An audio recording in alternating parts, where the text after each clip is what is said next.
السماوات والأرض جاعل الملائكة رسلا أولي أجنحة مثنى وثلاث ورباع يزيد في الخلق ما يشاء إن الله على كل شيء قدير ما يفتح الله للناس من رحمة فلا ممسك لها ما يفتح الله للناس من رحمة فلا ممسك لها ما يفتح الله للناس من رحمة فلا ممسك لها وما يمسك فلا مرسل له من بعده وهو العزيز الحكيم۔ سورۃ فاطر کا آغاز ہو رہا ہے۔ مکہ مکرمہ میں سورۃ فاطر نازل ہو چکی ہے، اس لیے اسے مکی سورت کہا جاتا ہے۔ اور مکی زندگی آپ کو معلوم ہے اور آپ جانتے ہیں کہ نبوت کا زمانہ جو مکہ میں ہے وہ 13 سال پہ محیط ہے۔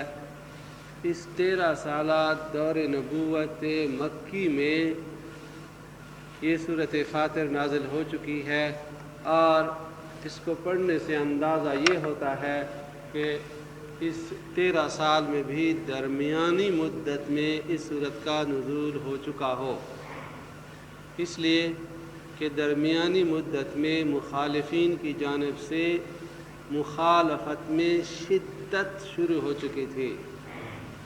وہ ہر اوچھے ہتھ کنڈے استعمال کرنا شروع کر چکے تھے، اور کسی صورت میں توحید کی بات سننے پھیلنے اس کے لیے وہ تیار نہیں تھے، بلکہ ہر طرح سے رکاوٹیں ڈالنے کے لیے وہ آگے آ گئے تھے۔ اس درمیانی مدت میں جو نبوت کا درمیانی مدت ہے، ایسے وقت میں جب کہ اللہ کے نبی علیہ السلام مشرکین مکہ کو دعوت دے رہے اصلاح عقیدہ کے لیے کہ وہ اللہ سبحانہ جو اس جہان کا خالق ہے اس کو وحدہ لا شریک سمجھ لیں، محمد صلی اللہ علیہ وسلم کی رسالت کو تسلیم کر لیں، اور یہ کہ یہ دنیا فانی ہے، پھر سے دوبارہ قیامت کا وقوع ہوگا، اور اس دنیا میں پھر اس دنیا کے اعمال کے بارے میں پوچھ گچھ ہوگی۔ یہ سارے مسائل اللہ کے نبی علیہ السلام ان کے سامنے پیش کر رہے ہیں، اور مشرکین مخالفت پہ تلے ہوئے ہیں۔ ان کے ذہن میں کبھی بھی یہ بات نہیں آ رہی گویا کہ اللہ کے علاوہ کوئی دوسرا کچھ نہیں کر سکتا، یہ بات ان کے ذہن میں نہیں آ رہی۔ اس طرح مٹی میں مل کر کے ریزہ ریزہ ہو جانا اور ذرہ ذرہ بن جانا، اسی شکل کو پھر سے دوبارہ اٹھان ہوگی اور دوبارہ پیدا کیا جائے گا۔ بھلا ایسا کیوں کر ہوگا؟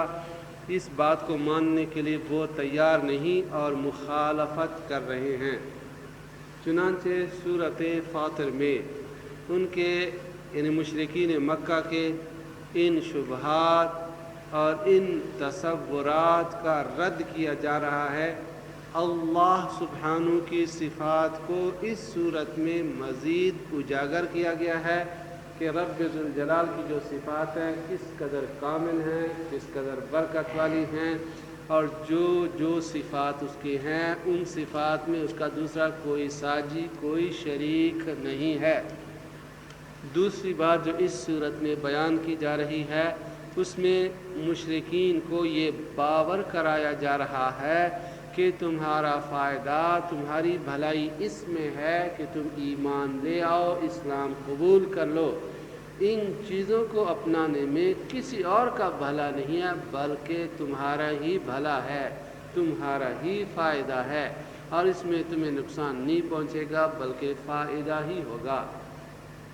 تیسری بات جو سورۃ فاطر میں بیان کی جا رہی ہے وہ یہ ہے کہ تسلی ہے رسول کریم علیہ السلام کو اور شروع کے ان مسلمانوں کو جن کے لیے یہ صورتحال کبیدہ خاطر تھی اور دم گویا کہ گھٹا جا رہا تھا، تو رسول کو تسلی ہے صورت میں کہ اس سے پہلے بھی جب یہ پیغام اس دھرتی والوں کو دیا گیا دوسرے پیغمبروں کی جانب سے تو ان کی مخالفت ہوئی، مشکلات سامنے آئیں. تو اس لیے اگر آج آپ کے سامنے مخالفت، مشکلات، استہزاء، تکلیف یہ چیزیں آ رہی ہیں تو کوئی اوپری اور نئی چیزیں نہیں ہیں، بلکہ اس کے برداشت کرنے کے لیے تیار ہو جاؤ. چوتھی بات جو صورت فاطر میں ہے وہ بشارت ہے، خوشخبری ہے کہ جو پھر جم گئے ان کو یہ بلند مقام نصیب ہوگا، اللہ کی رضامندی اور اس کے جنات نصیب ہوں گے. اور بدقسمت جو محروم رہ گئے اس کے قبول کرنے سے ان کا انجام بھی واضح کیا گیا کہ کس طرح خسارہ اور گھاٹے کا سودا کر رہے وہ لوگ. تو یہ 4 قسم کے موضوعات ہیں اس صورت فاطر میں. الفاظ اور کلمات کے لحاظ سے کوئی زیادہ مشکل کلمات نہیں ہیں تو لیکن اسلوب جو ہے وہ دلچسپ ہے مکی صورتوں کا. جیسا کہ آپ اندازہ کر چکے ہیں کہ ایک تو عناصر ہیں جن سے بحث کرتی ہے صورتیں، مکی صورتیں، یعنی عقیدے اور 4 عقائد ہیں، اور جس کو اسلوب اور طریقہ کار اختیار کرتا ہے وہ ہے مثالیں دینا. پھر مثالیں کبھی لیتا ہے کائناتی سے، تکوینی نظام اور مشاہدات سے جو تم اپنے ارد گرد دیکھ رہے ہو قریب ترین چیزیں، ان چیزوں سے مثالیں لے کر کے قرآن کریم اپنے مدعا کو ذہن کے قریب لانا چاہتا ہے. چنانچہ فاطر میں بھی یہی ہے کہ مختلف قسم کی مثالیں دی گئی ہیں اور ان مثالوں کے ذریعے سے حقیقت کو اجاگر کرنے کی کوشش ہے. بسم اللہ الرحمن الرحیم. الحمد للہ فاطر السماوات والارض. ساری تعریفیں اس اللہ کے لیے ہیں. اگر کوئی تعریف ممکن ہو تو وہ تعریف ایک ہی کو جچتی ہے. الحمد للہ، ہر طرح کی تعریف، ہر طرح کے تعریف کرنے والے کی تعریف، یعنی اگر تعریف کرنے والا ہو تو جو بھی تعریف کرنے والا ہے وہ اسی کی کرے گا. جو تعریف کر رہا ہے تو تعریف کا فعل بھی، وہ عمل بھی مستحق اللہ کے لیے ہے. الحمدللہ، ساری کی ساری خوبیاں، ساری کی ساری اچھائیاں اللہ کے لیے ہیں. فاطر السماوات والارض، اس اللہ کی صفت ہے فاطر، بنانے والا ہے. السماوات والارض، آسمانوں اور زمین کو. جو آسمان اور زمین تم دیکھ رہے ہو اس کا وہ خالق ہے، بنانے والا ہے. جاعل الملائکۃ رسلا، پھر اس یونیورس اور اس کائنات کا اس نے ایک نظام بنایا ہے. اس نظام میں جو ایکٹرز ہیں، عوامل ہیں، وہ انسین ہیں، دکھائی نہ دینے والے عوامل ہیں جس سے وہ اس سسٹم کو چلا رہا ہے. چنانچہ نہ دکھائی دینے والے عوامل میں سے ایک عامل فرشتے کا وجود ہے اور اس پہ ایمان ہے. جاعل الملائکۃ رسلا، جس نے ٹھہرایا، جس نے بنایا فرشتوں کو، رسلا، پیغام پہنچانے والا. رسول بمعنی قاصد، رسول بمعنی پیغام پہنچانے والا. رسول کی جمع رسل. تو یہاں فرشتوں کو رسول بنایا ہے. رسول سے یہاں لفظی معنی کی طرف جائیے، رسول سے اس طرف نہ جائیے جو انسانوں کو رسول کہا جاتا ہے کہ وہ اللہ کا پیغام پہنچانے والے. تو فرشتوں کو پیغمبر نہیں بنایا گیا ہے اس معنی میں کہ وہ براہ راست تمام انسانوں کو پہنچائیں، بلکہ پیغامبر لفظی معنی میں کہ وہ اللہ کا پیغام اس کے نبیوں تک پہنچائیں. جاعل الملائکۃ رسلا، جس نے ٹھہرایا فرشتوں کو اپنا پیغام پہنچانے والا. اولی اجنحۃ مثنی وثلاث ورباع. اجنحہ جناح کی جمع ہے. جناح کہتے ہیں پر کو، ونگ. پر کو کہتے ہیں جناح. اس ایک زاویے کو، ایک طرف کو بھی جناح کہتے ہیں. جیسے ہاسپٹل میں جو وارڈ ہوتے ہیں اس کے لیے بھی جناح کا لفظ استعمال ہوتا ہے. جناح رقم 1، جناح رقم 2. تو جناح کا اصل معنی پر ہے، طرف ہے. اجنحہ جمع ہے اس کے. اس سے پہلے اولی، اولی کا معنی ہے والا ہونا، جو معنی عربی میں ذو کا ہے. ذو، ذو بمعنی والا ہونا. جیسے ذو مالن، مالدار.